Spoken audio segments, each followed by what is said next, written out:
Le désert du Sahara ressemble à un film de Mad Max. Chaleur torride, dunes infinies et un paysage dévasté en général.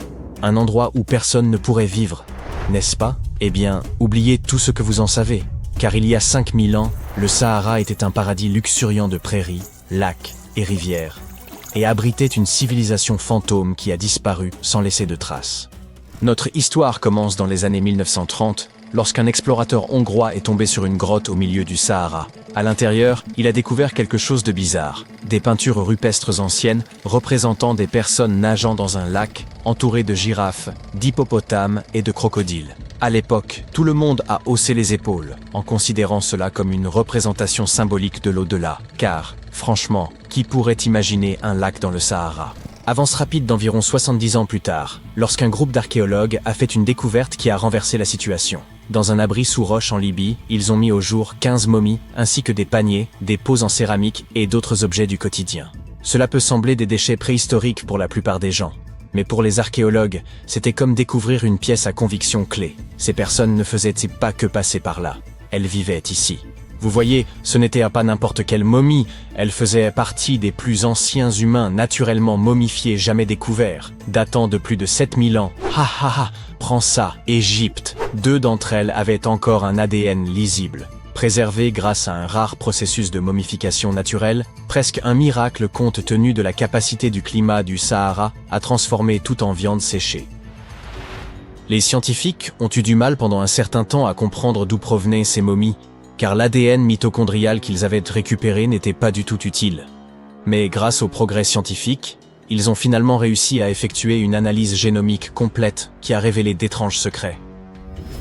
Ces personnes appartenaient à une lignée humaine qui était complètement inconnue, et elles ont vécu isolées du reste de l'humanité pendant des milliers d'années.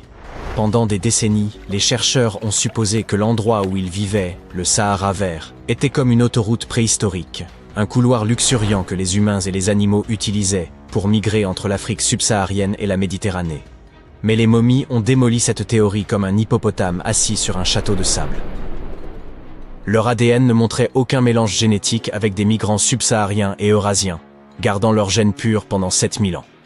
Leurs plus proches parents génétiques n'étaient pas leurs voisins vivant juste en dessous du célèbre désert, mais certains anciens chasseurs-cueilleurs du Maroc, et même des individus qui vivaient en République tchèque, alors qu'elle n'était même pas encore un pays, il y a 50 000 ans. Nous ne sommes pas encore sortis d'affaire car ces momies portaient également de minuscules traces d'ADN de Néandertal, seulement 10% de la quantité trouvée chez les Eurasiens modernes. Si vous avez fait attention à l'école, alors vous savez que les Néandertaliens vivaient en Europe et en Asie, et que les premiers humains ne se mélangeaient avec eux qu'après avoir migré hors d'Afrique. Mais ces gens du Sahara vert n'ont jamais quitté l'Afrique. Alors comment ont-ils acquis des gènes de Néandertal? La théorie dominante est que leurs ancêtres se sont mêlés aux Néandertaliens en Afrique du Nord il y a 50 000 ans avant de s'installer dans le Sahara et de couper les contacts avec le monde extérieur. Les archéologues ont également trouvé des os de bétail et des outils en pierre et en bois dans cet abri sous roche, prouvant que ces personnes menaient une vie pastorale florissante. Cette découverte a laissé les scientifiques perplexes pendant un certain temps, car, voyez-vous, la domestication des animaux ne s'était pas développée en Afrique. Alors, comment ont-ils appris cela s'ils ne se sont jamais mêlés à quiconque? Avaient-ils des tutoriels YouTube anciens? Probablement pas. Les chercheurs pensent qu'ils ont dû échanger des connaissances avec des groupes voisins, mais uniquement des connaissances, pas de salive. Il est presque difficile de croire qu'aucun étranger ne s'est mêlé à eux. Après tout, qui ne voudrait pas vivre dans une civilisation prospère, au milieu d'un paradis vert, en buvant du lait, en mangeant de la viande et même en utilisant le sang animal comme source de protéines? Miam! Ils n'avaient pas besoin de chasser pour chaque repas, grâce à leur bétail, et l'eau abondante rendait la vie vraiment agréable. Et pourtant, ils n'épousaient jamais d'étrangers. Pourquoi? Peut-être que c'était un choix culturel de ne jamais sortir en dehors de leur propre groupe, ou peut-être que le paysage même les gardait isolés. C'est là que les scientifiques misent. Ils croient que les forêts denses et les rivières qui existaient dans le Sahara vert agissaient comme le panneau défense d'entrée de la nature, créant une barrière géographique qui isole les animaux, les plantes et les sociétés entières. Cette isolation est la raison pour laquelle leurs gènes étaient si uniques. Ces gens-là n'échangeaient pas de baisers avec qui que ce soit d'autre. Mais cette capsule temporelle génétique a failli ne pas survivre. Pendant la majeure partie de la dernière ère glaciaire, le Sahara était encore plus impitoyable qu'aujourd'hui, une véritable zone morte où les humains ne pouvaient pas survivre. Il y a 70 000 ans, même les gens les plus résistants ont disparu, se retirant vers la vallée du Nil et la côte méditerranéenne. Pourquoi?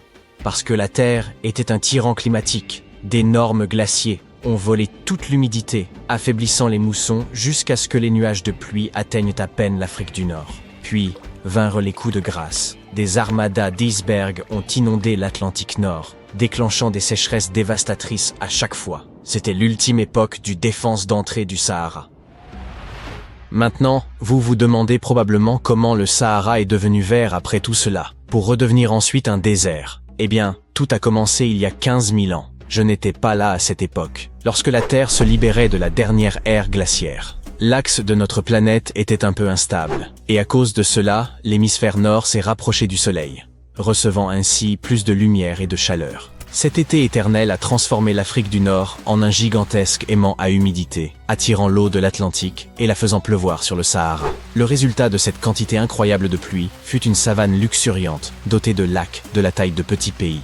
Mais la période humide africaine n'était pas juste un miracle ponctuel. La vérité est que ce passage éternel entre le vert et le désert a eu lieu plus de 230 fois dans le Sahara depuis que le désert est né. Lors de l'un de ces événements, le Sahara s'est même étendu, devenant plus grand qu'il ne l'est aujourd'hui. Donc, lorsque le Sahara vert a fait son apparition, vous pouvez parier qu'il a apporté la transformation ultime de l'écosystème. Ce n'était pas juste une légère couche de gazon. On parle d'une véritable métamorphose. La transformation était si complète qu'elle a même remodelé les populations animales. Les guépards ont soudainement eu du mal avec les nouvelles dynamiques de proie, tandis que les rongeurs, comme la souris multimammaire, prospéraient dans les prairies devenues soudainement abondantes. C'était comme un Tom et Jerry inversé. Mais n'emballez pas encore vos maillots de bain préhistoriques. Ce paradis avait des dents. Le Sahara était un labyrinthe écologique de rivières infestées de crocodiles, de moustiques porteurs de la malaria, et de grands félins tapis dans les hautes herbes. Le traverser aurait été comme jouer à une version réelle de Hippoglouton. C'est probablement pourquoi davantage de groupes ne se sont pas installés de manière permanente. Le climat du Sahara a basculé entre des périodes humides et sèches tous les 20 000 ans. Difficile d'appeler cela un code postal stable. Pour la plupart des anciens peuples, il était plus judicieux de considérer le Sahara vert comme un buffet à volonté, prendre les ressources et partir avant que le désert ne revienne. Cependant, cette période du Sahara vert a duré 10 000 ans, laissant à nos bergers mystérieux beaucoup de temps pour prospérer. Mais il y a environ 5 000 ans, l'axe de la Terre a de nouveau changé, les pluies se sont éloignées, et le Sahara s'est asséché plus vite qu'une flaque d'eau en juillet. Alors que le désert faisait son retour, les bergers du Sahara vert n'eurent d'autre choix que de rassembler leur bétail et de partir. Certains chercheurs pensent qu'ils ont migré vers le Nil, posant ainsi les bases de l'Égypte antique. Je suppose donc que leur héritage perdure. De plus, leur lignée pure est peut-être éteinte de nos jours, mais quelques gènes ténus des momies peuvent encore être trouvés chez les habitants de l'Afrique du Nord actuelle. Mais les momies introverties n'étaient pas les seules à utiliser le Sahara vert comme Airbnb. Elles avaient en réalité des voisins juste au coin de la rue, dans un village au bord d'un lac au Niger, pour être précis. Ces personnes ont prospéré pendant 5000 ans et ont laissé derrière eux le plus ancien cimetière du désert du Sahara, comprenant un homme enterré dans une carapace de tortue, un homme d'Halloween souriant avec des dents limées, et une étreinte familiale poignante figée dans le temps, victime des mêmes eaux qui les ont soutenus. Finalement, ces personnes ont également disparu, tout comme cela est arrivé à nos amis antisociaux. Cela prouve que ce désert déjoue tout le monde avec un paysage qui offre le paradis d'une main et le retire de l'autre. Des objets étranges et incroyables sont parfois découverts, mais comprendre tout ce que manigançaient nos ancêtres peut s'avérer assez difficile. Surtout quand tout ce que vous avez, ce sont quelques tessons de poterie et des peintures rupestres. Il n'est donc pas si surprenant que même les experts en blouse blanche commettent parfois quelques erreurs. Mais ce n'est pas qu'une question de vaisselle poussiéreuse et de gros cailloux. Parfois, on trouve carrément des restes humains à la tête énorme. Alors, attrapez votre matériel de fouille et retournons dans les temps anciens pour découvrir des sociétés incroyables que les chercheurs ne parviennent toujours pas à expliquer. La Sardaigne peut sembler idyllique aujourd'hui, mais pour être honnête, je n'aurais vraiment pas voulu la visiter il y a 3000 ans. Certaines rumeurs prétendent que d'horribles géants erraient sur cette île à l'époque. On évoque même la découverte de squelettes humains de plus de 4 mètres de haut. bien que personne n'ait jamais apporté de preuves concrètes. Mais ces histoires soulèvent quand même quelques questions, car des choses étranges se sont certainement produites là-bas. En 1974, plus de 5000 fragments d'artefacts en pierre ont été retrouvés dans une partie de l'île, appelée Mont Prama. Mais au lieu d'être exposés dans un musée, on les a enfermés dans un coffre-fort souterrain pendant près de 30 ans. Cela semble un peu suspect, n'est-ce pas? Lorsqu'ils ont finalement été déplacés en 2005, les scientifiques ont rassemblé les pièces du puzzle pour révéler les statues de 38 géants, chacun mesurant 2,40 mètres de haut. Pas aussi grands que nos squelettes légendaires, mais tout de même assez massifs. On pense que ces statues ont été façonnées par la culture nuragique, qui peuplait cette île il y a bien longtemps. En plus de ces statues, ils ont également érigé plus de 8000 structures de pierre. Peut-être que le peuple des Nurags n'était pas eux-mêmes des géants, mais ils aimaient clairement voir les choses en grand. Nous aussi, d'ailleurs, comme un grand nombre de j'aime sous nos vidéos, ce serait vraiment sympa. Merci d'apprécier notre contenu. Et maintenant, revenons à la vidéo. Vous et moi sommes assez intelligents, mais nous ne sommes peut-être pas les humains les plus futés à avoir jamais vécu. En fait, nous ne sommes peut-être même pas l'espèce la plus intelligente. Depuis 1913, des restes de crânes retrouvés en Afrique du Sud ont suggéré l'existence d'un concurrent potentiellement plus intelligent que nous, baptisé l'homme de Boskop. Cette espèce semblable à l'homme pourrait avoir existé aussi récemment qu'il y a près de 10 000 ans. Leurs crânes suggèrent qu'ils avaient de très grosses têtes, ce qui signifie que leur cerveau aurait pu être jusqu'à 30% plus gros que les nôtres. Waouh! Leur QI moyen aurait ainsi pu atteindre les 149 points, ce qui les placerait parmi les 0,5% des gens les plus intelligents aujourd'hui. Mais si le cerveau des hommes de Boskop était tellement plus développé, pourquoi ne sont-ils plus parmi nous? Eh bien, plus grand ne signifie pas toujours meilleur, vous savez. Nos cerveaux sont beaucoup plus conséquents que ceux de nos cousins primates, principalement dans le cortex préfrontal. Cette partie participe à des tâches complexes comme prendre des décisions, se souvenir des choses à court terme et être conscient de nous-mêmes. Les parties du cerveau qui régissent nos sens et nos mouvements, elles, n'ont pas vraiment beaucoup grandi. Peut-être les Boskops passaient-ils trop de temps à méditer sur le passé plutôt qu'à accomplir des choses pratiques comme la chasse. Mais tout cela n'est que supposition. Nous ne savons pas vraiment ce qui est arrivé à nos cousins à grosse tête. Certains soutiennent même que les Boskops n'étaient guère différents de nous, les seules preuves étant ces fameux morceaux de crâne. La jungle est immense. Saviez-vous que la forêt amazonienne abritait environ 30% de toutes les espèces de plantes et d'animaux du monde? C'est impressionnant. Cependant, l'histoire d'une espèce humaine locale a longtemps intrigué les scientifiques. La mystérieuse civilisation Khazarabe a vécu ici pendant des centaines d'années, avant de disparaître aux alentours de 1400 après Jésus-Christ. On pensait que l'Amazonie ne comptait que quelques tribus disparates. Mais récemment, nous avons découvert de grandes formes inhabituelles gravées dans le sol et appelées géoglyphes. Ces derniers peuvent s'apparenter à de simples fossés peu profonds. Mais ce sont en réalité les vestiges d'une vaste civilisation qui s'étendent sur 1000-3000 km² et comprennent environ 450 symboles, certains larges de 400 mètres. C'est époustouflant. Ils étaient probablement flanqués de lieux cérémoniels et auraient pu accueillir jusqu'à 1 million d'individus il y a à peine 600 ans. Grâce à de nouvelles technologies, comme le LIDAR, qui utilise un laser inoffensif pour cartographier la forêt sans lui nuire, nous pouvons explorer plus en profondeur. En 2019, le scanner a montré des kilomètres de routes et de sentiers surélevés, et même des pyramides de plus de 20 mètres de hauteur. On a découvert 26 zones de peuplement distinctes, dont 2 mesuraient au moins 100 hectares chacune. Ça représente la superficie de 330 terrains de football. On ignore ce qui est arrivé à la civilisation Khazarabe, mais il n'est pas à exclure que les conquistadors en soient responsables. Peut-être que l'ancienne civilisation la plus déroutante est celle dont nous n'avons jamais réellement trouvé de traces. Oui, je parle bien de l'Atlantide, cette grande cité qui a supposément sombré dans l'océan. Les premières mentions de l'Atlantide nous viennent du philosophe grec Platon, qui évoquait une grande cité proche du détroit de Gibraltar.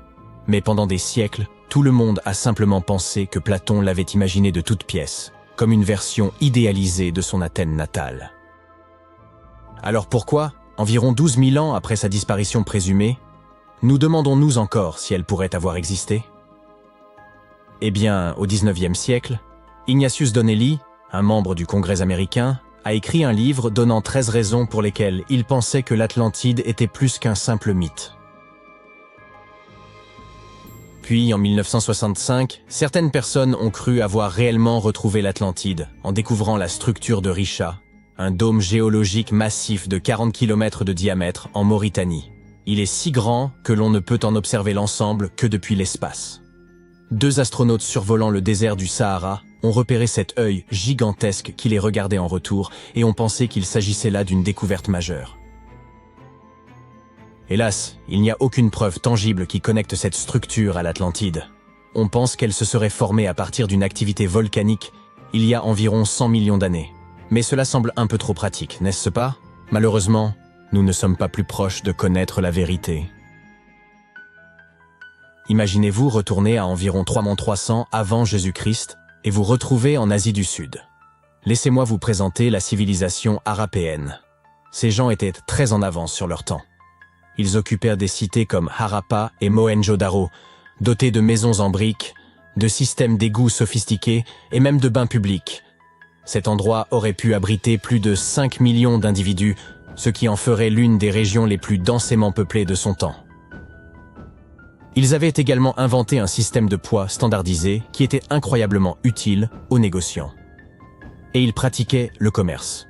Leurs contacts s'étendaient jusqu'au Moyen-Orient grâce à leur maîtrise de la métallurgie. Ils avaient même développé le pendant antique des grandes marques. Des sceaux étaient utilisés pour marquer l'argile de leurs marchandises. En dépit de leurs avancées et de leur prospérité, leur langue et leur alphabet restent entourés de mystères. Nous avons des fragments de leur écriture, mais personne n'est encore parvenu à les déchiffrer, même avec toute la technologie dont nous disposons aujourd'hui. Nous ne savons toujours pas exactement comment fonctionnait leur société. Il semble qu'ils n'étaient pas aussi préoccupés par leur statut social que d'autres civilisations. Pas de grands palais ou de monuments grandioses. Au lieu de cela, leur plus grande structure aurait été des greniers, ce qui était sûrement plus pratique. Malheureusement, toutes les bonnes choses ont une fin. Autour de 1800 avant Jésus-Christ, cette civilisation florissante a commencé à décliner, peut-être en raison de changements dans les cours d'eau. Alors que leur environnement changeait de face, les Harapéens ont fait leurs valises et se sont dirigés vers des terres plus hospitalières. Avez-vous déjà entendu parler du Minotaure? La bête à tête de taureau et au corps d'homme, pourchassant les valeureux aventuriers dans un dédale sans fin. Eh bien, ce n'est pas n'importe quelle vieille histoire. C'était l'un des drames les plus populaires du monde antique, et il s'inspirait de cet endroit, l'île de Crète. Les Minoens vivaient là pendant l'âge du bronze. Ils avaient de magnifiques palais, d'incroyables fresques et une culture si riche qu'elle fascine encore les historiens à ce jour. Ils ont érigé des lieux comme le palais de Knossos, qui était si complexe, avec ses bâtiments à plusieurs étages et ses couloirs élaborés, qu'il aurait pu inspirer tout le mythe du labyrinthe. Leur ingénierie était tellement en avance sur son temps que même leur système d'évacuation était plus avancé que ce dont beaucoup d'entre nous disposent aujourd'hui. L'histoire du Minotaure a également inspiré la trilogie Hunger Games. L'idée d'envoyer des héros pour combattre découle directement des prisonniers envoyés en tribu pour affronter le Minotaure. Faites-nous savoir dans les commentaires quelle était l'histoire qui vous fascine le plus, et merci d'avoir regardé. Il y a environ 150 000 ans, des hommes-dragons, au crâne démesuré, aux orbites rectangulaires et aux dents gigantesques, erraient dans les forêts glacées du nord de la Chine. Ce nom ne leur vient pourtant pas de créatures mythiques cracheuses de flammes, mais d'un fleuve, le Heilongjiang, ou rivière du dragon noir, près duquel des ouvriers découvrirent fortuitement un premier crâne en 1933. Le crâne, extrait de la vase du fleuve, était de grande taille et presque intact. Il présentait une boîte crânienne étirée et une arcade sourcilière proéminente. Il devait sembler si redoutable que l'ouvrier qui en fit la découverte préféra le cacher pendant des années au fond d'un ancien puits. Peu avant sa mort, en 2018, il révéla le secret à ses petits-enfants, qui s'empressèrent de retourner sur place. Ce n'est qu'en 2021 que les chercheurs purent enfin étudier le crâne. Ils y relevèrent une combinaison étonnante de traits morphologiques. Un crâne court et large, rappelant celui des anciens hominidés, une dent à 3 racines, anomalie rarissime de nos jours. Et paradoxalement, des pommettes fines, plutôt communes aujourd'hui. Pour déterminer l'origine de ce spécimen, une équipe de chercheurs analysa 95 fossiles, incluant crânes, mâchoires et dents provenant de divers groupes humanoïdes. Ils examinèrent minutieusement plus de 600 caractéristiques anatomiques, afin de mieux comprendre les liens de parenté entre ces lignées humaines. Un puissant système informatique généra alors plusieurs milliards d'arbres phylogénétiques retraçant leur évolution. L'objectif de cette modélisation était d'identifier le scénario évolutif le plus simple, que les spécialistes considèrent généralement comme le plus plausible. À l'issue de ces analyses, les résultats indiquèrent que le crâne de l'homme-dragon appartenait à une lignée humaine encore inconnue, très proche cependant des humains modernes.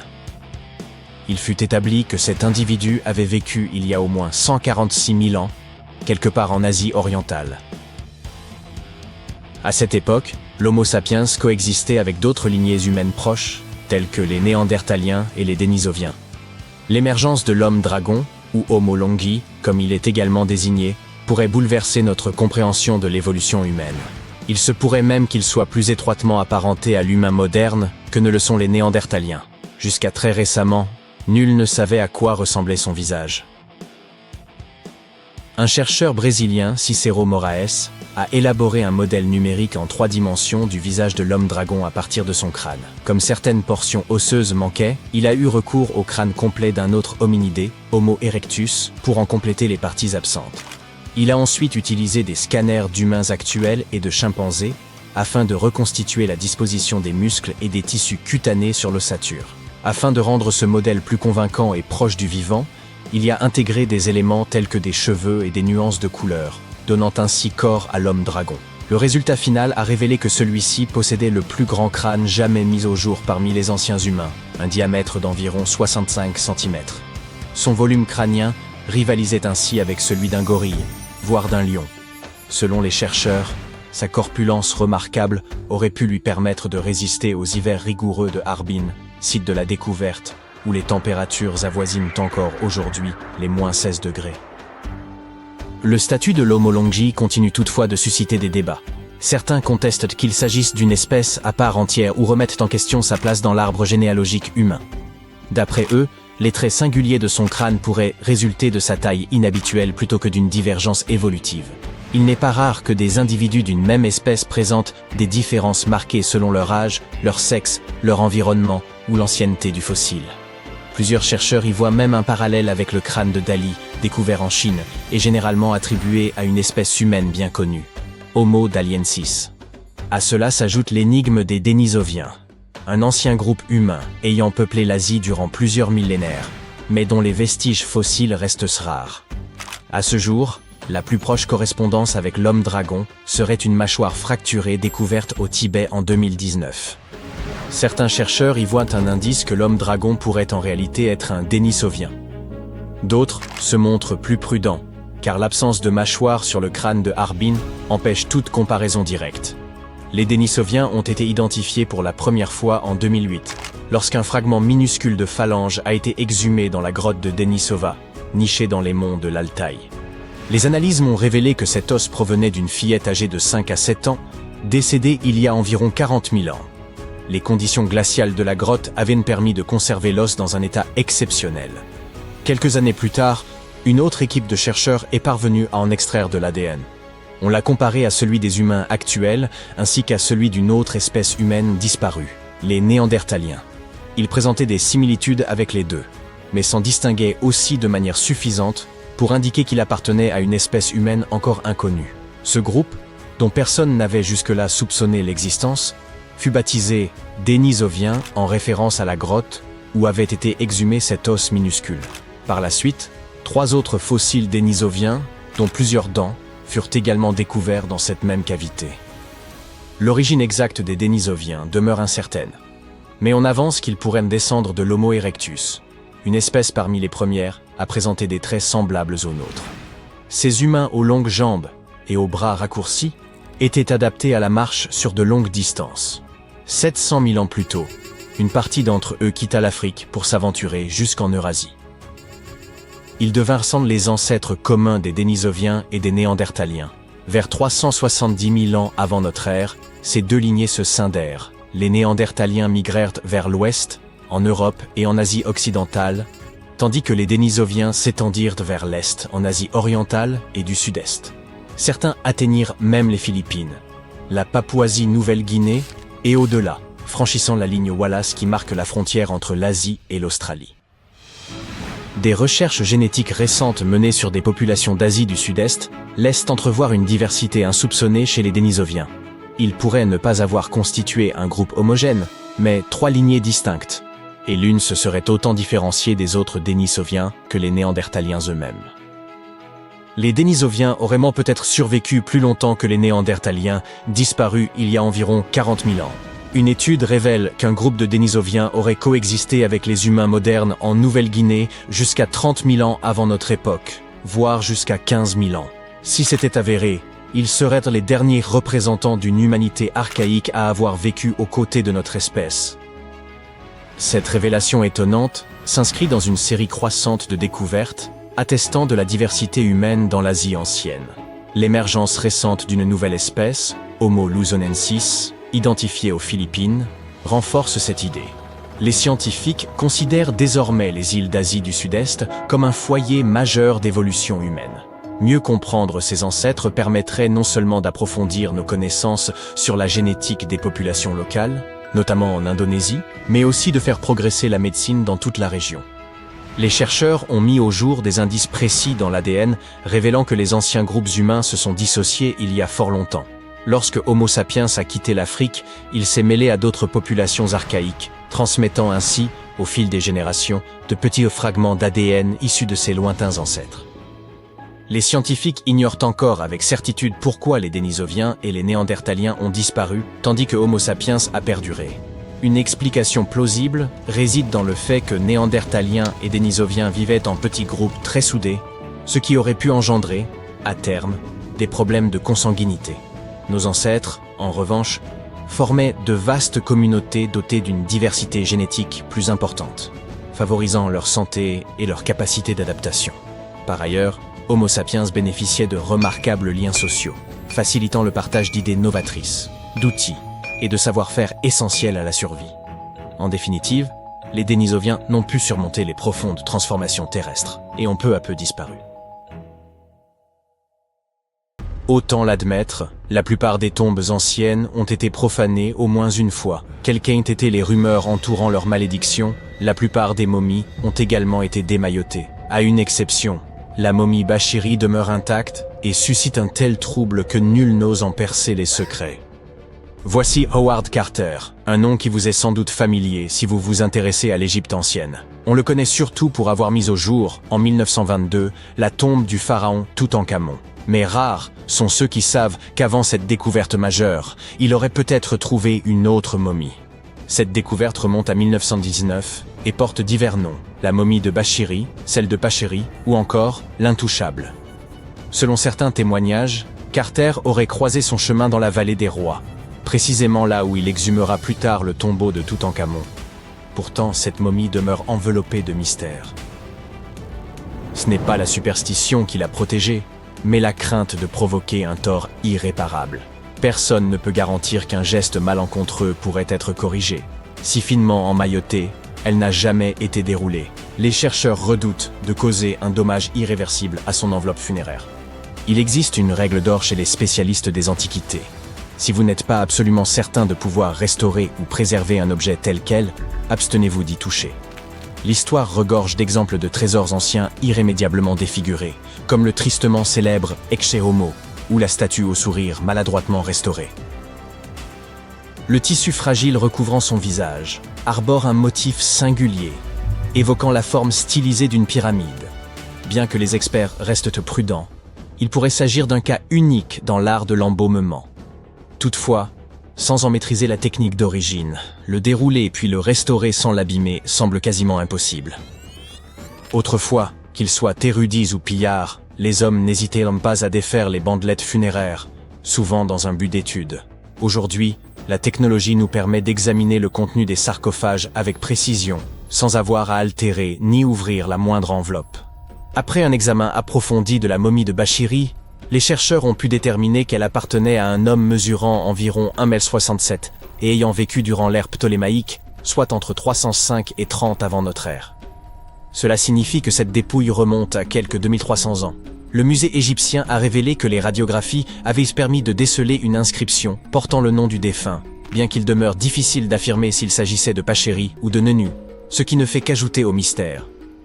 Le musée a également tenu à souligner que le luxueux coffret renfermant la momie était orné de scènes richement illustrées. On y distingue le corps du défunt allongé sur un lit funéraire, encadré par les déesses Isis et Nephthys, ainsi que par les 4 fils du dieu Horus. À ses pieds figurent en outre 2 représentations d'Anubis. Il convient de noter que la momie de Bachiri n'est pas la seule à avoir conservé son intégrité. C'est également le cas d'Isetem Kebde. L'archéologue français Gaston Maspero, soucieux de préserver son repos, avait en effet choisi de ne pas ouvrir sa momie, tant son état de conservation était remarquable. Il avait toutefois précisé que la tombe avait été jadis mise à sac. Les radiographies ont permis d'approfondir notre connaissance de cette momie. Les images ont révélé la présence de plusieurs objets enfouis avec elle, notamment des amulettes autour de son cou, de son bras droit et de son front. Il s'agissait de l'épouse d'un grand prêtre. Ces radios ont également mis en évidence des problèmes dentaires et une arthrite touchant ses genoux. Si l'on sait qu'elle est morte à un âge avancé, il reste difficile d'en déterminer la précision. Mais divers documents datant du règne de son fils attestent de la haute estime dans laquelle elle était tenue au sein du royaume. Isetem Kebde n'était autre que la sœur épouse de Pinejem II. Vous avez bien saisi? Ils étaient à la fois conjoints et liés par le sang. Une telle union, aussi choquante puisse-t-elle paraître aujourd'hui, visait à préserver la pureté du sang royal. Un raisonnement comparable à celui des Habsbourg, dont la quête obsessionnelle de pureté aboutit à la consanguinité et à la tristement célèbre mâchoire des Habsbourg. Il ne nous appartient pas de juger les normes ou les pratiques de l'Égypte antique, mais ce que l'on peut affirmer sans réserve, c'est que tant Bachiri qu'Isetem Kebde ont eu la chance exceptionnelle de demeurer intacts. Toutankhamon, pour sa part, n'échappa pas à l'acharnement méthodique des chercheurs, au prix de nombreuses dégradations. Bien que la sépulture de Toutankhamon ait été mise au jour dès 1922, il fallut attendre l'année 1925 pour que les cercueils emboîtés soient ouverts lors d'une campagne de fouilles. Le premier, maintenu fermé à l'aide d'épingles en argent, dissimulait un second cercueil, anthropomorphe, décoré de verres colorés et de guirlandes florales. Des inquiétudes entouraient dans la momie royale, car elle avait été exposée à l'humidité. Le cercueil intermédiaire, dépourvu de poignée et particulièrement lourd, exigeait une extrême prudence lors de sa manipulation. Le 28 octobre 1925, en ouvrant le cercueil intérieur, en or massif et enveloppé d'un tissu rouge, les chercheurs découvrirent enfin la momie du souverain. La momie de Toutankhamon, longue d'environ 185 cm, épousait presque parfaitement les dimensions du cercueil intérieur, qui en mesurait 188. Vous l'aurez deviné, cette marge minime posait un réel problème. Extraire un corps aussi ancien, fragile et desséché d'un espace aussi restreint relevait d'un véritable défi, tant les risques d'endommagement étaient grands et la maniabilité quasi nulle. L'aspect de la momie soulevait des soupçons, elle était d'un noir de jais. Howard Carter, responsable des fouilles, estima qu'environ 2 seaux d'huile avaient été versés sur le corps. Toutefois, on avait soigneusement évité d'en asperger le masque et les pieds, probablement dans l'intention d'assurer une meilleure conservation. Le corps reposait dans le cercueil avec une légère inclinaison, et la différence de concentration d'huile entre les 2 côtés laissait penser que le cercueil avait peut-être basculé lors de sa mise en place dans le sarcophage. Ce liquide, en réagissant avec le temps, généra de l'humidité puis des réactions chimiques internes. Carter qualifia ce phénomène de combustion spontanée lente, qui entraîna la carbonisation progressive des bandelettes de lin. Hélas, la chaleur et l'humidité combinées n'épargnèrent pas les ornements funéraires. Le sceptre et le fléau se désintégrèrent, le scarabée en résine se fissura, et les fils retenant les mains ainsi que les bandelettes commencèrent à se désagréger, rendant l'ensemble du dispositif extrêmement fragile et instable. Avec le temps, les huiles s'étaient solidifiées, agissant comme une colle entre la momie, son masque et le fond du sarcophage. Pour tenter de les séparer, les archéologues exposèrent les cercueils au soleil durant plusieurs heures, atteignant une température de 65 degrés. Malgré cette tentative, la momie resta figée. et l'examen dut être réalisé sur place, sans pouvoir la déplacer. L'examen de la momie commença par les jambes et les pieds, les chercheurs ayant choisi de procéder de bas en haut. En déroulant avec précaution les premières bandelettes, ils mirent au jour le premier d'une série de trésors enveloppés aux côtés du souverain. Chaque découverte fut méthodiquement photographiée et dûment répertoriée, dans le respect des exigences de la documentation archéologique. Les couches internes des bandelettes étaient en mauvais état, largement réduites en poussière, ce qui compliquait la compréhension de leur agencement initial. Néanmoins, les méthodes employées restaient conformes à celles observées dans d'autres momies nobles de l'époque, avec de nombreux coussinets en lin pliés servant à modeler le torse et les cuisses. Les bandelettes extérieures et intérieures étaient confectionnées en lin fin, tandis que les couches médianes étaient plus grossières. Un bandage complexe entourait les épaules, la poitrine et la région de l'aine. Chaque membre, ainsi que les doigts et les orteils, recouverts de capuchons d'or, étaient enveloppés séparément. De plus, Toutankhamon portait des sandales en feuilles d'or aux pieds. Les chercheurs espéraient pouvoir séparer la momie du cercueil en retirant simplement les bandelettes extérieures, mais la résine avait solidement collé le corps au bois. Ils durent donc procéder à un dégagement mécanique, sectionnant le torse au niveau des hanches et désarticulant les bras pour continuer le démaillotage. Pour stabiliser les différentes parties, chaque segment fut traité à la cire de paraffine chaude, puis les mains et les pieds furent réassemblés à l'aide de résine. La tête, collée au masque funéraire, fut détachée avec des couteaux chauffés. Afin d'examiner la dentition, une incision fut pratiquée autour de la mâchoire et du cou, réparée ensuite à la résine. Techniquement, les scientifiques firent tout ce qui était en leur pouvoir pour préserver la momie. Pourtant, malgré leurs efforts, elle subit des dommages irréversibles. Et vous, qu'en pensez-vous? Auraient-ils dû la laisser dans son sarcophage? Ou ont-ils agi à bon escient? Partagez votre avis dans les commentaires. Les êtres humains investissent beaucoup de temps et d'argent dans l'exploration de l'inconnu. D'abord l'espace, puis les fonds marins. Mais il nous reste une autre frontière à conquérir. Les scientifiques l'appellent la frontière profonde. Je veux parler de l'endroit le plus profond que nous ayons atteint en chemin vers le noyau terrestre. Dans les années 60, nous avons tenté de creuser le trou le plus profond jamais réalisé sur Terre. Cela nous a menés loin dans le cercle arctique. Ce qui porte aujourd'hui le nom de forage profond de Kola est également le point artificiel le plus bas de la planète, à 12 262 mètres de profondeur. Il a fallu 20 ans pour creuser aussi profondément dans la croûte terrestre, et les chercheurs estiment que nous n'avons atteint qu'environ un tiers de la distance qui nous sépare du manteau. Voici comment se présente notre planète. Si la Terre était comme un oignon, la croûte terrestre est comme la peau épaisse de cet oignon. Cette partie ne fait que 40 km d'épaisseur. Au-delà se trouve le manteau, profond de 2900 km. Et après ça, en plein centre de la Terre, nous avons le noyau, qui est composé de deux couches, une couche interne et une couche externe. Savez-vous où se trouve la croûte la plus fine de la planète? Au fond de l'océan. Lorsque les scientifiques américains ont compris cela, ils ont commencé à forer des trous dans le plancher océanique. C'est ainsi qu'est né le projet Moholy. Il a débuté en 1961, mais la technologie dont nous disposions à l'époque pour forer de profonds trous dans l'océan était très rudimentaire.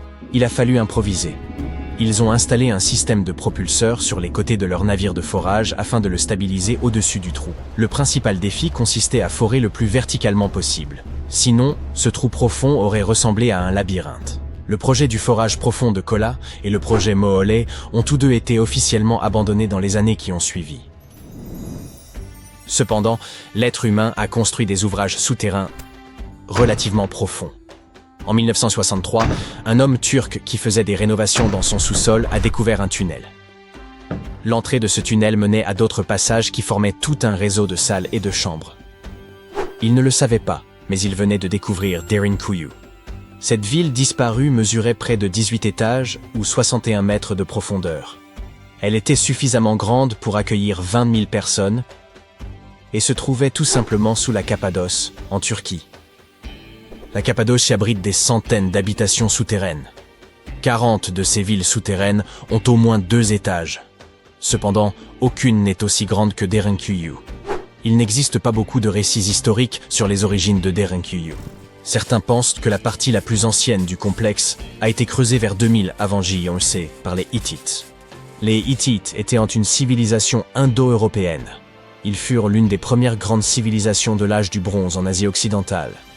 Les chercheurs pensent qu'ils ont construit cette ville souterraine pour se protéger des invasions. D'autres pensent que ce sont en fait les chrétiens qui ont construit cette ville au cours des premiers siècles de notre ère. Selon eux, elle aurait été construite pour protéger les habitants des variations de température extrêmes, chaleur intense en été et froid glacial en hiver. D'un point de vue géologique, le terrain sous la Cappadoce est idéal pour la construction. Les roches sont tendres, ce qui facilite le forage de tunnels. Pour cette même raison, les grandes cavités souterraines sont fragiles. C'est pourquoi la plupart des salles sont soutenues par des piliers. Heureusement, aucun des sols de Derinkuyu ne s'est jamais effondré. Les bâtisseurs de Derinkuyu avaient tout prévu. La ville était isolée du monde par d'énormes rochers qui dissimulaient son entrée. Elle était ventilée par plus de 15 000 puits d'aération d'environ 10 cm de large. Cela garantissait une ventilation suffisante dans les niveaux supérieurs, qui finirent par être utilisés comme pièces à vivre et chambres à coucher. Les niveaux inférieurs de cet impressionnant labyrinthe servaient principalement à l'entreposage. Mais à vrai dire, rien ne manquait. Une salle pour un pressoir à vin, pour les animaux domestiques, de petits édifices religieux. Ils n'ont certainement pas ménagé leurs efforts pour rendre cette ville souterraine aussi complète qu'une ville construite à la surface. En parlant d'ouvrages souterrains impressionnants, la Suisse possède le plus long tunnel du monde. Il se trouve dans le massif du Saint-Gothard.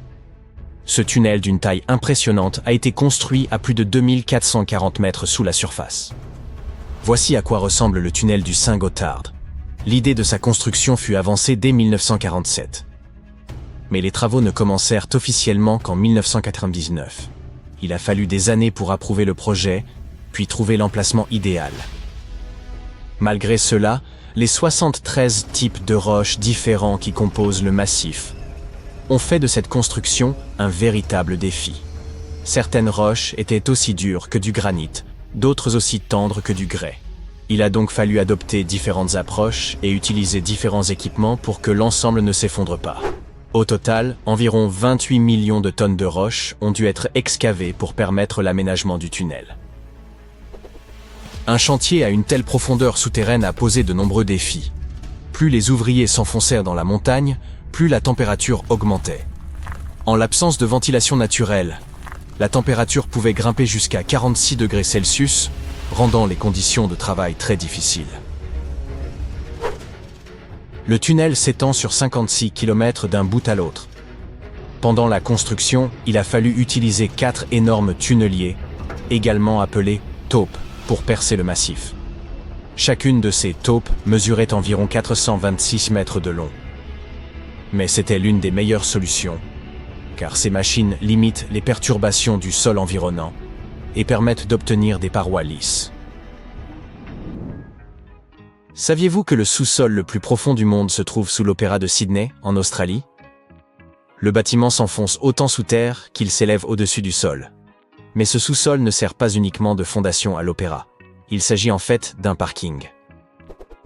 Ce parking unique s'enfonce à 36 mètres sous terre, soit 12 étages de profondeur, alors que les parkings ne comptent généralement que 4 ou 5 étages. Mais ce n'est pas tout ce qui le rend unique. En effet, s'ils avaient décidé de construire un parking rectangulaire classique, ils auraient perdu une multitude de places de stationnement. Comme ils souhaitaient optimiser l'espace disponible, ils ont dû imaginer une structure exceptionnelle. Tout d'abord, ils ont creusé une caverne artificielle pour rendre ce rêve possible. Ensuite, ils ont dû concevoir un plan. C'est ainsi qu'est née l'idée d'un sous-sol en forme de beignet, ou ce que les ingénieurs appellent une double hélice. Cette conception a surpris la communauté des ingénieurs par son approche innovante. Cependant, cela a fonctionné. Aujourd'hui, il y a de la place pour plus d'1 millier de voitures, ce qui semble tout à fait approprié pour un opéra. Étonnons-nous encore une fois. Il faut jusqu'à 1 heure pour atteindre certaines structures souterraines. Prenons l'exemple de la mine d'or de Mponeng, en Afrique du Sud, située à environ 4 km sous la surface. Vous vous dites, sans doute, il ne s'agit que de 4 petits kilomètres, pourquoi faut-il 1 heure pour y arriver? Mais les conditions y sont extrêmement difficiles. Pourtant, Milan Ludena, un coureur équatorien, a réussi à courir un semi-marathon dans ces conditions, malgré une température de 40 degrés Celsius, un taux d'humidité de 80% et une pression atmosphérique de 1,4. c'est la pression que l'on ressent à 5 mètres sous la mer. Incroyable.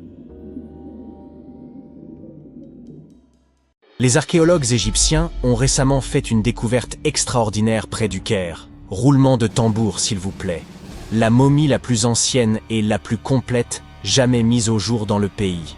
Cette momie, vieille de 4300 ans, a été trouvée dans un ensemble de tombes près de la pyramide à degré de Djéser, datant de l'ancien empire égyptien.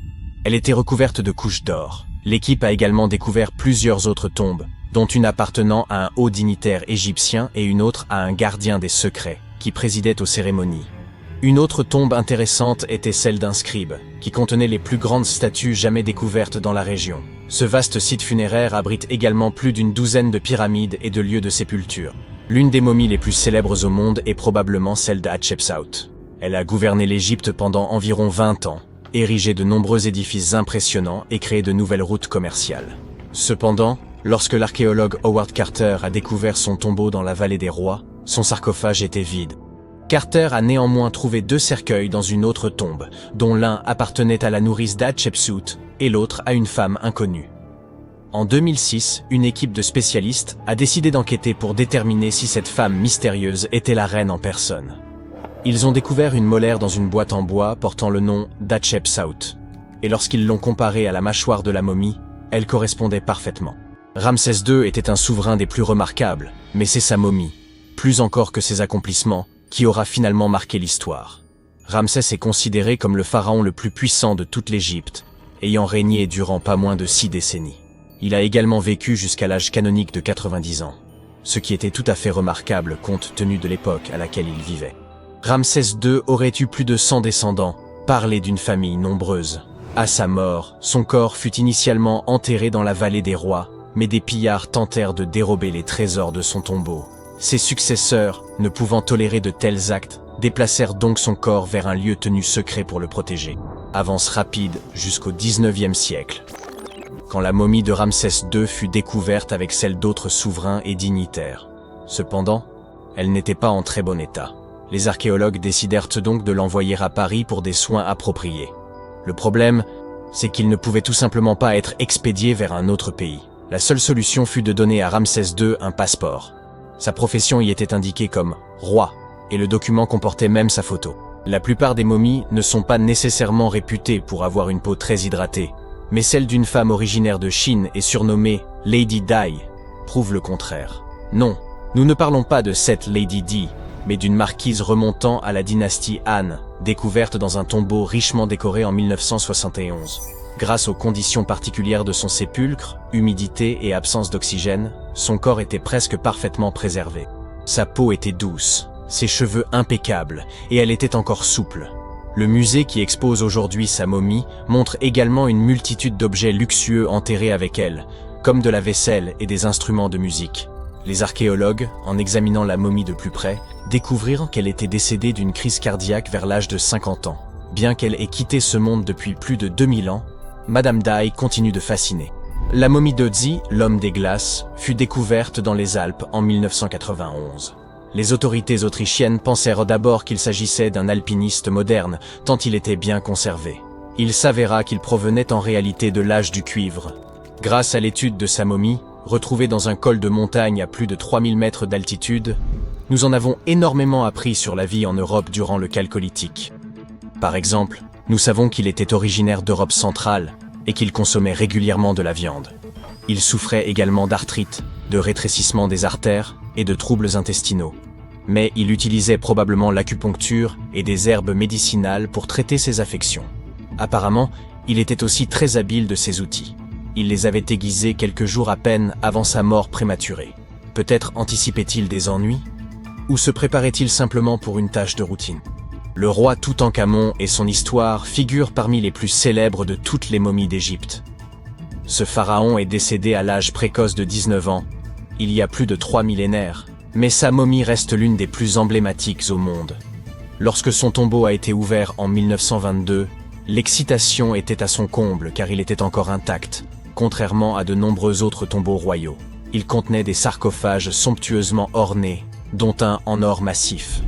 Non seulement le tombeau de Toutankhamon nous a offert un aperçu de l'histoire de l'Égypte ancienne, mais sa momie nous a également beaucoup appris sur l'époque dans laquelle il vivait. L'analyse de son ADN a permis d'identifier ses parents et a révélé que le pharaon souffrait d'une rare maladie osseuse qui aurait pu le rendre invalide. Ginger est probablement l'une des momies les plus fascinantes dont vous entendrez jamais parler. Il ressemble à un voyageur temporel venu d'il y a 5000 ans, arborant encore ses cheveux dorés et ses ongles parfaitement préservés. Ginger a été découvert en Égypte et est considéré comme le corps momifié le plus ancien jamais découvert. Avant que les Égyptiens ne maîtrisent l'art de la momification, ils plaçaient les corps dans des tombes peu profondes, dans le sable chaud et sec. Comme ce dernier absorbait toute l'eau, les bactéries ne pouvaient ne pas se reproduire, et le corps était ainsi préservé naturellement. Aujourd'hui, les scientifiques ne sont pas certains que la préservation de Ginger était intentionnelle, mais étant donné que sa sépulture était constellée de poteries, il est probable que ceux qui l'y ont enterré aient connu des techniques de préservation avancées. Si vous souhaitez rencontrer Ginger en personne, il est actuellement exposé au British Museum. Un collectionneur d'art néerlandais a acquis une statue de Bouddha en Chine et a fait une découverte surprenante. Elle contenait une momie cachée à l'intérieur. Hélas, le corps était trop fragile pour être déplacé. Il a donc fallu le laisser sur place. La partie la plus impressionnante est que cette momie a plus de 1000 ans et qu'elle avait été exposée pendant 200 ans avant d'être enfermée dans cette statue. Lorsqu'ils en ont effectué la tomographie, les scientifiques ont découvert que la momie était remplie de morceaux de papier couverts d'écriture. Les experts pensent qu'il aurait pratiqué l'automomification, un processus radical impliquant un régime alimentaire particulier et un thé qui rend le corps moins susceptible aux bactéries. Seules quelques personnes pouvaient accomplir ce rituel, et celles qui y parvenaient étaient profondément respectées. Peu de reines égyptiennes ont autant intrigué les scientifiques et les historiens que la sublime Néfertiti. Si l'on en croit ses effigies, elle était renommée pour son cou élancé, ses grands yeux et ses pommettes saillantes. Son nom se traduit d'ailleurs par « La belle est venue ». Si ça ce n'est pas de la prédestination. Bien qu'elle ne fût pas pharaone elle-même, Néfertiti a tout de même réussi à laisser une empreinte durable. Les archives suggèrent qu'en tant qu'épouse royale, elle était extrêmement influente. En raison de son pouvoir, elle était certes admirée, mais s'était également fait de nombreux ennemis tout au long de sa vie. Elle était également liée à Toutankhamon, mais pas par le sang. Il s'agissait de sa belle-mère. Jusqu'à présent, sa momie n'a toujours pas été identifiée, mais cela pourrait bientôt changer. Un égyptologue, qui a fouillé des tombes dans la vallée des rois, a découvert 2 momies qu'il pense être celles de Néfertiti et de sa fille. Selon les spécialistes, nous pourrions bientôt obtenir une réponse définitive quant à l'identité de ces 2 dépouilles. Si l'une d'elles s'avère être Néfertiti, nous pourrions être en présence d'une découverte majeure. L'analyse ADN et la tomographie de la momie pourraient nous offrir l'image la plus complète et précise de la reine que nous ayons jamais vue. Il est incroyable de penser que nous n'avons fait qu'effleurer la surface de ce qui se cache en dessous de l'Égypte moderne. Néfertiti a régné sur l'Égypte pendant une période de grande puissance et de prospérité. Mais est malheureusement décédée au cours d'une période de troubles qui ont conduit à la perte de son site funéraire. Qui peut vraiment prédire où elle se trouve aujourd'hui? La plupart des gens savent que les pyramides ont été construites pour servir de tombeau aux pharaons, afin de leur assurer un voyage sans encombre vers l'au-delà. La grande pyramide de Gizeh, par exemple, a été construite pour le pharaon Khéops. Mais ce que la plupart des gens ignorent, c'est que cette tradition de construction de pyramides a commencé ici même, avec la pyramide à degrés de Djéser, il y a environ 4700 ans. Cette structure massive a été construite pour le pharaon Djéser, un souverain de la 3e dynastie égyptienne. Elle s'élève sur 6 niveaux au-dessus du sol et mesure environ 60 mètres de haut. Aujourd'hui, nous la considérons comme un projet architectural phénoménal. Mais pour les anciens Égyptiens, la pyramide à degrés de Djéser représentait plutôt une vaste expérience. Un essai, si l'on peut dire, destiné à perfectionner leurs compétences en matière de construction, avant de passer à des pyramides encore plus ambitieuses. Atteindre de nouveaux sommets est très excitant, mais le véritable mystère réside dans ce qui se passe sous terre. Dans le labyrinthe souterrain de cette pyramide, un réseau de tunnels s'étend sur environ 5,5 km. Certains chercheurs pensent que ces tunnels pourraient avoir fait partie d'un système d'adduction d'eau très sophistiqué, et cela pourrait changer complètement notre vision de la construction des pyramides. Parlons de ce complexe massif situé à Saqqara. Autour de la pyramide, il y a ce qu'on appelle une douve sèche, une tranchée continue qui fait environ 50 mètres de large et près de 3 km de long. Elle forme une sorte de rectangle autour de la pyramide. Cette tranchée a une profondeur moyenne d'une vingtaine de mètres. Si l'on additionne toute la terre et la roche creusée pour créer cette douve, cela représente environ 10 fois le volume de la pyramide elle-même. Pendant longtemps, les gens ont pensé que cette tranchée n'était rien d'autre qu'une immense carrière, un endroit où l'on avait extrait de la pierre et de l'argile pour construire la pyramide à degrés. C'est logique, non? Mais en y regardant de plus près, on s'est aperçu qu'il n'en était rien. La tranchée est trop étroite et trop profonde pour avoir été exploitée, et son tracé ne correspond à rien de ce que nous savons des méthodes d'extraction de l'Égypte ancienne. De plus, certaines sections de la tranchée sont recouvertes d'un plafond rocheux, ce qui aurait rendu son utilisation comme carrière pratiquement impossible. Une théorie suggère que la douve sèche avait une signification spirituelle. Il s'agissait peut-être d'un lieu sacré, où les âmes des nobles se réunissaient pour servir le roi défunt dans l'au-delà. Des niches dans les murs évoquent bien cette fonction spirituelle. Mais la plupart des chercheurs pensent qu'elle n'a été développée que bien plus tard, longtemps après la construction du complexe. Alors, à quoi la douve servait-elle vraiment? En 2020, un chercheur a émis une idée assez intrigante. Il est possible que cette tranchée ait été conçue pour recueillir et canaliser l'eau, en particulier après de fortes pluies. Cela semble logique si l'on considère son emplacement. La douve se trouve dans une zone qui aurait facilement pu être inondée par les eaux de ruissellement provenant des plaines voisines. Cela pourrait également expliquer pourquoi la tranchée n'a été utilisée pour de nouvelles tombes que bien plus tard, lorsque le climat est devenu plus sec et le site moins sujet aux inondations. Mais l'histoire devient encore plus fascinante, car cette tranchée semble faire partie d'un système hydraulique plus vaste et plus élaboré à l'intérieur du complexe de Djéser. C'est comme si elle comportait plusieurs compartiments, soigneusement taillés dans la roche et reliés par des tunnels. Ces compartiments faisaient probablement partie d'un système de traitement de l'eau. L'eau s'écoulait d'un compartiment à l'autre, se purifiant au fur et à mesure qu'elle progressait. C'est ici que les choses commencent à se rattacher à la pyramide elle-même. Le complexe de Djéser comporte une série de puits souterrains, et certains chercheurs pensent que l'eau de la douve a pu être utilisée pour alimenter un système d'ascenseur hydraulique.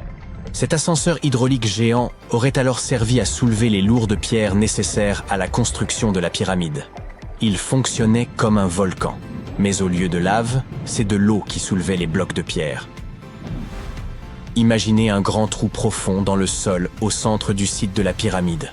À l'intérieur de ce trou, il y avait une énorme plateforme en bois, un peu comme un radeau géant qui pouvait monter et descendre. Lorsque les ouvriers voulaient soulever une pierre lourde, ils remplissaient le trou d'eau. Lorsque le niveau de l'eau montait, la plateforme en bois se mettait à flotter, emportant la pierre avec elle, un peu comme un ascenseur géant. Lorsque la pierre atteignait la bonne hauteur, les ouvriers la faisaient glisser de la plateforme vers la pyramide. L'idée, c'est que l'eau de la tranchée, après avoir été nettoyée et filtrée, se serait écoulée dans ces puits. Un flotteur énorme, peut-être en bois, s'élevait alors au fur et à mesure que l'eau remplissait le puits, soulevant les pierres jusqu'à l'endroit où on en avait besoin pour la construction. Une fois la pierre en place, l'eau était évacuée et la plateforme redescendait, prête à soulever la pierre suivante. Ce système de levage hydraulique sophistiqué aurait pu changer la donne, rendant l'ensemble du processus de construction beaucoup plus rapide et efficace, et permettant d'économiser de la main-d'œuvre. C'est comme si les anciens Égyptiens avaient déjà adopté la notion selon laquelle travailler plus intelligemment vaut mieux que travailler plus durement. Mais bien sûr, tout le monde n'est pas d'accord avec cette théorie. Certains experts affirment que la zone où a été construite la pyramide à degrés de Djéser n'aurait pas pu fournir suffisamment d'eau. Les pluies étaient assez rares pour entretenir un système hydraulique aussi élaboré. La théorie principale suggère qu'il y avait peut-être un lac à proximité qui se serait rempli après chaque période de pluie et qui aurait fourni l'eau dont le complexe avait besoin pour son système hydraulique. Or, aucun écrit de l'Égypte ancienne ne fait mention d'un tel lac. Il s'agit donc plus d'une hypothèse que d'une réalité. Et puis, il y a la question du travail lui-même. Vous vous souvenez que j'ai dit que cette méthode aurait pu permettre aux anciens bâtisseurs d'élever des pierres avec beaucoup moins d'efforts? Ce n'est peut-être pas tout à fait vrai.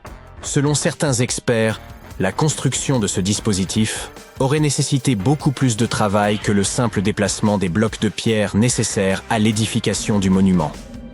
Et n'oublions pas que la pyramide à degrés de Djéser est relativement petite comparée à celles qui ont suivi. Les pierres utilisées pesaient en moyenne 300 kg chacune, ce qui n'est rien comparé aux blocs de plus de 2,5 tonnes utilisés plus tard pour la pyramide de Khéphren. S'il nous faut complètement écarter cette théorie de l'ascenseur hydraulique, il nous reste à expliquer comment cette pyramide a été construite. Pour répondre à cette question, nous devons revenir un peu en arrière et parler des plans d'origine. Avant que la tombe de Djéser ne devienne une pyramide, l'idée était de construire un simple mastaba. Ce type de tombeau était assez courant dans les périodes antérieures. Une structure rectangulaire à toit plat avec des côtés inclinés. Mais une fois le mastaba original terminé, ils auraient décidé de l'agrandir un peu en ajoutant quelques couches supplémentaires. Ils auraient ensuite ajouté d'autres couches jusqu'à ce que la construction atteigne 6 niveaux distincts, chacun plus petit que le précédent. Et ils auraient probablement fait tout cela en soulevant ces lourdes pierres à l'aide de passerelles, et non d'un ascenseur hydraulique. Nous ignorons encore beaucoup de choses sur la pyramide à degrés de Djéser. Des recherches supplémentaires sont certainement nécessaires pour comprendre comment ce système fonctionnait, ou s'il a même existé. Mais l'idée d'utiliser de l'eau pour construire une pyramide apporte une nouvelle dimension à notre compréhension de l'ingénierie de l'Égypte ancienne. Cela nous rappelle avec force à quel point ces bâtisseurs étaient intelligents et ingénieux, mettant à profit les ressources naturelles dont ils disposaient pour créer l'un des monuments les plus emblématiques de l'histoire. Vous vous promenez dans la rue. Vous apercevez une boutique d'antiquités au l'aspect étrange et appelée « Les trésors intemporels de Monsieur Sympa ». Vous êtes curieux, alors vous y entrez. Vous regardez toutes ces choses bizarres. Soudain, un vieux rouleau de parchemin attire votre attention. C'est une carte du monde. Mais quelque chose ne va pas. Au lieu de montrer les pays tels que vous les connaissez, elle indique l'emplacement de civilisations mythiques perdues et de leur monde. Monsieur Sympa, le propriétaire de la boutique, arrive à vos côtés après avoir réalisé votre trouble. Cette carte ne vous permettra sûrement pas de retrouver ces lieux, mais je peux vous raconter les légendes qui les entourent si vous le souhaitez, déclare-t-il. Permettez-moi de commencer par l'Atlantide. Vous pourriez la connaître comme étant le royaume sous-marin d'Aquaman, mais en réalité, l'île fictive de l'Atlantide a été introduite pour la première fois dans 2 des œuvres de Platon. D'après lui, Atlantis était une civilisation hautement avancée et qui aurait existé environ 9000 ans avant son propre temps. Son histoire aurait été transmise par les poètes, philosophes et autres dramaturges. Platon a écrit au sujet de l'Atlantide et de ses habitants, afin d'illustrer une morale, et pour mettre en garde contre les dangers de l'arrogance ainsi que la chute inévitable de ceux qui cherchent à accumuler trop de pouvoir. Dans ces dialogues, Platon décrivait l'Atlantide comme un grand et puissant empire, craint et respecté dans toutes les parties du monde. Elle avait été fondée par des êtres qui étaient mi-humains et mi-divins, et elle est très rapidement devenue une puissance navale de premier ordre. L'île regorgeant d'or, d'argent et d'autres métaux précieux, cela a très certainement aidé leur cause. Mais en plus de cela, elle était également connue pour son architecture, à couper le souffle, et sa technologie à nul autre égale, ainsi que pour ses innombrables animaux rares et exotiques. Les Atlantes étaient fiers de leurs prodigieux accomplissements et de la perfection atteinte par leur civilisation. Mais cet excès d'orgueil allait causer leur perte. Ils se pensaient tellement supérieurs qu'ils auraient pu prendre le contrôle de n'importe quelle nation. Cela les a amenés à conduire une série d'invasions. Ils ont ainsi conquis de nombreuses terres de la Méditerranée. Mais lorsque le moment est venu d'entrer dans Athènes, les Athéniens les ont repoussés avec une force extraordinaire, de sorte que les Atlantes ont finalement été défaits. Platon affirmait que les dieux se sont alors mis en colère contre les Atlantes en raison de leur méchanceté, de leur cupidité et de leur manque de morale, si bien qu'elles les ont punis en déclenchant des tremblements de terre qui ont fait sombrer l'Atlantide sous les flots.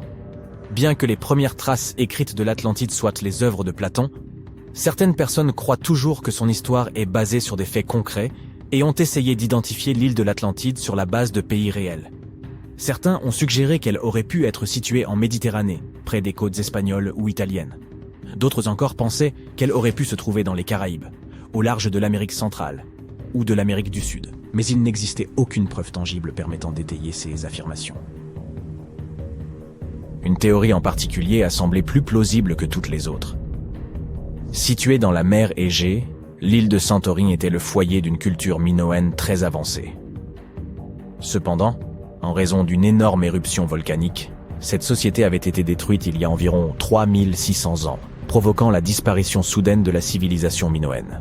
Cette similitude entre les Atlantes fictifs et les Minoens historiques ont fait de Santorin la parfaite candidate pour toutes ces spéculations. Pourtant, quelques incohérences majeures persistaient, comme le fait que le moment où Platon replace la destruction de l'Atlantide ne coïncide pas du tout avec celui de l'éruption de Santorin. Ainsi, l'Atlantide continue de n'être considérée comme rien de plus qu'une légende populaire dans le monde scientifique. Progressons maintenant sur la carte en direction du Septentrion, poursuit Monsieur Sympa. Selon la mythologie celtique bretonne, il existait autrefois une ville magnifique appelée Oise, également connue sous le nom de Caerhys, et qui surplombait la fameuse baie de Douarnenez en Bretagne. Elle aurait été la cité la plus prospère de tout l'Atlantique. Elle était surtout célèbre pour ses jardins somptueux et ses majestueux édifices. Et tous ses sujets y vivaient heureux et jouissaient du plus grand confort. Dahut, qui était la fille du roi Gradelon dans les légendes et la littérature bretonne, nourrissait un amour profond pour l'océan. Elle avait supplié son père de construire une ville au bord de la mer, et c'est ainsi que la ville d'Ys avait été fondée. Elle était bien loin de se douter qu'elle se rendrait responsable de la destruction du cadeau tant chéri que lui avait fait son père. Car voyez-vous, comme la ville était entourée par les flots, il fallait bien qu'elle soit protégée par une digue, flanquée de nombreuses écluses, et ses portes ne pouvaient être ouvertes qu'à marée basse. Et le seul à posséder les clés de ces portes n'était autre que le roi lui-même. Un jour, un beau chevalier vêtu de rouge parvint à la ville, mais ne put en franchir les portes. La princesse Dahut était tant éprise de lui qu'elle voulut le laisser entrer. Elle n'ignorait pas que son père était le gardien de l'unique clé de la ville. Alors elle se faufila dans sa chambre pour la lui dérober. Puis elle la confia à son beau chevalier, afin qu'il puisse pénétrer dans la cité et que tous deux puissent enfin naître ensemble. Cependant, le chevalier rouge s'avéra être le diable en personne, et il laissa intentionnellement la porte ouverte face à la mer déchaînée. Les vagues eurent tôt fait d'engloutir tout Caerhys. Le roi Gradelon parvint à s'échapper sur son cheval magique, mais pas sa fille. Elle fut transformée en une sirène maléfique, condamnée à attirer les marins vers leur perte.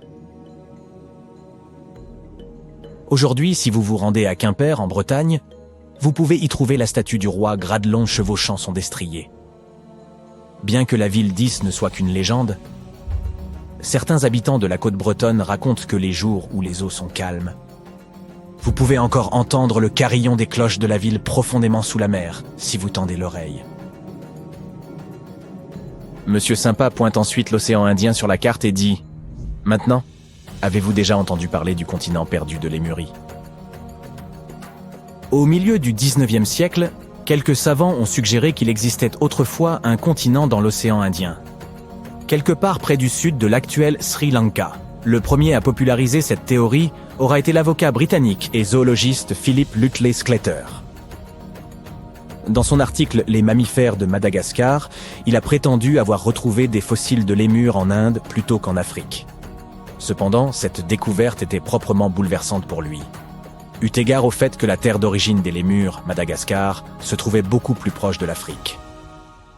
Il a donc avancé que tout cela n'était possible que si un continent plus grand avait un jour connecté les deux. Il a suggéré que ce continent avait dû finalement sombrer au fond de l'océan. Il l'a ensuite baptisé la Lémurie, et ainsi est née cette théorie. Les chercheurs qui ont succédé à Sclater ont poussé sa théorie un peu plus loin, en avançant que la Lémurie aurait aussi été le foyer d'une race éteinte d'humains, appelés les Lémuriens, lesquels avaient 4 bras et d'énormes corps, et étaient également les ancêtres des humains modernes, ainsi que des petits lémurs contemporains. Bien entendu, au fur et à mesure que de nouvelles découvertes scientifiques ont été faites sur la tectonique des plaques, l'évolution des espèces et l'étude de l'ADN, les théories concernant le continent fictif de Lémurie ont été réfutées. La dernière terre de légende sur notre carte est Agartha, annonce Monsieur Sympa. Prenant ses racines dans le mysticisme oriental, une légende raconte qu'il existerait un royaume répondant au nom d'Agartha, et qui se trouverait profondément enfoui sous la surface de la Terre. C'est là que les 4 coins du monde seraient reliés par des chemins et des tunnels. On murmure qu'il existerait une entrée secrète vers Agartha, cachée dans le désert de Gobi, et qu'elle aurait été construite par les Agarthiens eux-mêmes en utilisant une technologie si avancée qu'elle ne pourrait pas être détectée par nous autres, les gens de la surface. Selon certaines croyances, Agartha existerait pour contrebalancer l'énergie du monde du dessus. Alors que nous vivons dans un état de précipitation et d'émotions exacerbées, ce monde sous nos pieds en serait l'exact opposé. D'aucuns affirment même que ceux qui ont échappé à la destruction de l'Atlantide se seraient réfugiés ici pour continuer leur vie au cœur de la Terre. Et pourtant, d'autres pensent qu'il s'agirait en réalité d'une contrée grouillante de toutes sortes de monstres. Mais il n'y a pas lieu d'avoir peur, puisque la science moderne a prouvé que le noyau terrestre était tout sauf creux, mais plutôt une boule de fer solide surchauffée. Vous pouvez donc d'ores et déjà annuler vos projets de voyage vers le centre de la Terre. Merci, monsieur Sympa. À un moment donné de sa longue et très intéressante histoire, notre chère planète Terre était en train de roupiller tranquillement, faisant son petit bonhomme de chemin, tournant autour du Soleil. Et puis, bam, la vie commence à s'emballer. Les plantes et les animaux se mettent à se pavaner, dévoilant toute leur complexité.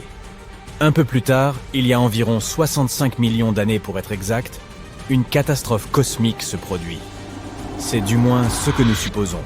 Un astéroïde s'est probablement écrasé sur la Terre, anéantissant les dinosaures et un tas d'autres grands animaux. Nous n'avons pas beaucoup plus de détails sur l'astéroïde en question. Mais nous savons qu'il était extrêmement massif et qu'il s'est écrasé sur notre précieuse planète, créant un chaos poussiéreux qui s'est répandu partout. Aujourd'hui encore, on trouve des vestiges de cette couche de poussière dans les roches sédimentaires. Si tu creuses en dessous, tu y découvriras tout un tas de fossiles. Ces créatures préhistoriques menaient la grande vie avant que l'astéroïde ne vienne gâcher la fête. Imagine que la planète fasse le ménage, laissant un tas d'espaces vides qui n'attendent que d'être remplis. Et devine qui a profité de l'occasion ? Les mammifères pardis. Ces petites créatures à fourrure se sont faites connaître. Mais comment se fait-il que cette catastrophe ait été une si belle opportunité pour eux ? C'est assez simple, en fait. En l'absence de persécuteurs, ils ont grandi, se sont multipliés et ont vu leur population s'étendre. Toutes sortes de mammifères se sont joints à eux pour combler les vides. Primates, rongeurs, bref, toute la bande à fourrure. Nous parlons ici de mammifères placentaires, de marsupiaux et même de mammifères pondant des œufs, ce qui ajoute une sérieuse touche de variété au mélange. Nous aimons considérer les primates comme nos plus proches parents sur Terre. Quelle est leur histoire ? Il y a environ 63 millions d'années, quelques millions d'années après la dernière danse des dinosaures, les primates ont décidé qu'il était temps de se réunir en famille. Ils se sont divisés en deux groupes. Les haplorhiniens, qui sont devenus les petits et les grands singes que nous connaissons aujourd'hui, et les strepsirrhiniens, qui sont devenus les lémuriens et les aïe-aïe. La fête ne s'est pas arrêtée là. Il y a environ 58 millions d'années, les haplorhiniens ont entamé leur propre petite mission. Un invité spécial, le tarsier, a fait son entrée en scène. Avec ses grands yeux parfaits pour toutes sortes de manigances nocturnes. Le tarsier a choisi un chemin différent de celui de ses parents primates, embrassant sa niche unique et évoluant à l'écart. Aujourd'hui encore, le tarsier est le seul primate à se nourrir exclusivement de viande. Ces petits bonshommes ont un goût prononcé pour les insectes, les petits oiseaux, les rongeurs et même les lézards. Mais ce n'est pas tout ce qui les rend uniques. Leurs yeux sont 2 fois plus grands que leur cerveau. Leur tête peut aussi effectuer une pirouette de 180 degrés, comme un hibou. Grâce à leurs caractéristiques, les tarsiers sont les véritables rois et reines de la nuit. Grâce à leur super pouvoir de repérage des ultrasons, ils peuvent détecter leur proie instantanément. De plus, leurs pattes et leurs pieds sont tels des ressorts, toujours prêts à les faire bondir. Ils possèdent un os spécial de la cheville, le tarse, qui leur permet d'effectuer des sauts de proportions épiques. D'où leur nom, si tu te posais la question. Mais laissons ces petites créatures se reposer et revenons à notre histoire. Il y a environ 55 millions d'années, la Terre a monté le thermostat, littéralement. Cette chaleur s'est avérée un peu trop difficile à supporter pour de nombreuses créatures et plantes des profondeurs de l'océan, et elles ont tiré leur révérence. Mais chaque fin est toujours le commencement d'autre chose, n'est-ce pas ? Les mammifères océaniques connus sous le nom de cétacés y ont vu leur chance et l'ont saisi. Ils se sont engouffrés dans ces niches vides et se sont rendus maîtres des mers. Dans cette catégorie de créatures, on retrouve la baleine bleue et le dauphin. Un primate particulier a fait son apparition il y a environ 47 millions d'années. Les scientifiques appellent aujourd'hui affectueusement le fossile de cette créature Ida. Cette petite merveille a fait sensation, car elle a d'abord été présentée comme le chaînon manquant de l'évolution humaine. Mais voici la partie la plus hilarante. Il s'est avéré qu'Ida ne faisait pas partie des haplorhiniens à nez sec, mais plutôt des strepsirhiniens à nez humide. Il y a 40 millions d'années, un autre événement majeur s'est produit dans le monde des primates. Les singes du Nouveau Monde, nos lointains cousins, ont décidé d'emprunter un chemin différent et de se détacher de notre lignée de singes de l'Ancien Monde. Ils ont pris leurs affaires et sont partis à la conquête de l'Amérique du Sud, où ils vivent encore aujourd'hui. Quelle est la différence entre les deux, me diras-tu? Eh bien, un élément crucial les distingue. Les singes de l'Ancien Monde avaient les narines orientées vers le bas. Il y a environ 25 millions d'années, une autre bande de singes est entrée en scène. Ceux-ci avaient une particularité, ils n'avaient pas de queue. Ces créatures uniques allaient redevenir nos plus proches parents. Il s'agit des singes et des grands singes, des mecs cool qui partagent avec nous un grand nombre de similitudes génétiques. Le premier singe à s'être libéré de cette folie simiesque est le gibbon. Il y a environ 18 millions d'années que ce petit acrobate a fait son entrée sur scène. Quelques millions d'années plus tard, les grands singes se sont également joints à eux. Les orang-outans auront été les pionniers, s'aventurant dans les régions sauvages du sud de l'Asie. Nous nous rapprochons de plus en plus du présent. Il y a 7 millions d'années, les grands singes ont pris un tournant significatif sur la route de l'évolution. L'une des voies menait à nos ancêtres, les futurs Homo sapiens, tandis que l'autre conduirait aux chimpanzés et aux bonobos. Ces deux branches de primates sont restées soudées pendant quelques millions d'années avant de prendre des chemins différents. Il y a 5 ou 6 millions d'années, un singe a changé la donne. L'Ardipithèque a fait son entrée dans l'histoire de notre évolution. Il possédait un talent très particulier, la bipédie. En effet, il s'agissait là de l'un des premiers singes à marcher sur 2 pieds, ce qui a probablement suscité la plus grande circonspection de la part de ses compagnons primates. Les véritables vedettes, cependant, sont arrivées il y a environ 4 millions d'années. C'est l'équipe des Australopithèques, les premiers membres de la sous-tribu des Hominina, notre tribu à nous. Qu'est-ce qui les rendait si spéciaux? Eh bien, probablement le fait qu'ils soient venus aussi bien équipés, d'outils en pierre, pour être précis. Il semble qu'à un moment donné de leur évolution, ces astucieux primates aient commencé à utiliser la pierre pour se faciliter la vie. Maintenant, voici un tournant crucial de notre dire d'histoire. Il y a environ 2 millions d'années, nos ancêtres ont été confrontés à une famine de grande ampleur. La survie du plus fort était alors le mot d'ordre, et 2 stratégies ont vu le jour. Le premier groupe a opté pour des mâchoires plus puissantes, ce qui lui a permis de mâcher des aliments coriaces comme les noix. Le second groupe a eu une toute autre idée. Il a opté pour des mâchoires plus faibles, mais des cerveaux plus gros. Il voulait avoir accès à une plus grande variété d'aliments. Évidemment, c'est le groupe au cerveau le plus développé qui l'a emporté. Et c'est là que notre équipe entre en jeu. Il y a environ 2,5 millions d'années, un type de primate surnommé l'homme habile a marqué l'histoire. Ces créatures intelligentes avaient un plus gros cerveau et savaient comment utiliser ces neurones à bon escient. Puis, il y a environ 1,9 million d'années, une nouvelle étoile est apparue au firmament, l'Homo erectus. Ces créatures ne se contentèrent pas de marcher debout. Elles avaient aussi un cerveau presque 2 fois plus gros que celui de l'Homo habilis d'antan. Ils ont pris le monde par surprise, en devenant les premiers de nos ancêtres à s'aventurer hors du continent africain. Ils savaient même apprivoiser le feu. Il y a environ 700 000 ans, le monde a ensuite connu une révolution culinaire, lorsque les premières traces de cuisine sont apparues. Et il y a environ 500 000 ans, nos ancêtres ont décidé qu'il était temps de devenir esclaves de la mode en arborant les premières traces de vêtements. Notre propre espèce est née il y a seulement 300 000 ans. Je t'avais bien dit qu'on était à la traîne. Mais le monde n'a plus jamais été le même après l'apparition de l'Homo sapiens, l'homme moderne sur le plan anatomique. Aux côtés d'autres membres de notre famille, nous avons émergé, prêts à conquérir le monde avec nos esprits novateurs et nos sociétés complexes. Le cheminement exact de notre évolution reste un peu mystérieux. Mais ce dont nous sommes sûrs, c'est que les Néandertaliens se sont joints à la fête à un moment ou à un autre. L'essor de l'Homo sapiens s'est accompagné d'un développement des capacités linguistiques. Le langage moderne serait apparu presque en même temps que notre espèce. Nous avons commencé à nous exprimer, à partager des histoires et à façonner le monde avec nos mots. Et voilà le travail. Il aura fallu 13,8 milliards d'années d'histoire cosmique pour que les humains fassent leur entrée. Réfléchis-y. 99% du temps écoulé depuis le Big Bang, nous n'étions même pas là. Notre espèce, l'Homo sapiens, est la petite dernière de la famille Terre et n'existe que depuis une infime partie du temps alloué à l'univers. Pourtant, en un clin d'œil, nous avons réussi à démêler toute l'histoire qui nous a menés à notre propre existence. L'histoire ne s'arrêtera pas avec nous. C'est une saga en cours qui s'écrit à chaque instant.